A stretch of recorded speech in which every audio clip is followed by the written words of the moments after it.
நேதாஜி சுபாஷ் சந்திரபோஸ் மரணம் குறித்து கருத்து தெரிவித்த எதிர்க்கட்சித் தலைவர் ராகுல் மீது அகில பாரதிய இந்து மகாசபா அளித்த புகாரின் பேரில் போலீசார் வழக்கு பதிவு செய்தனர்.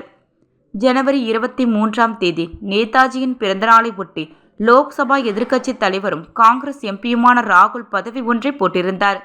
அதில் ஆகஸ்ட் 18ஆம் தேதி 1945 நேதாஜி உயிரிழந்ததாக குறிப்பிட்டிருந்தார். அவரது இந்த பதிவிற்கு கடும் எதிர்ப்பு கிளம்பியுள்ளது. நேதாஜி உயிரிழந்தது குறித்த எந்த ஆதாரமும் இல்லாத நிலையில் ராகுல் எவ்வாறு தேதியை உறுதி செய்தார் என்று எதிர்ப்பு தெரிவித்து வருகின்றனர். இந்த நிலையில் நேதாஜி மரணம் தொடர்பாக பொய்யான தகவலை பரப்புவதாக ராகுல் மீது தெற்கு கோல்கட்டாவின் பாவனிபூர் போலீஸ் ஸ்டேஷனில் அகில பாரதிய இந்து மகாசபை அமைப்பினர் புகார் அளித்துள்ளனர். அதன் பேரில் போலீசார் வழக்கு பதிவு செய்துள்ளனர்.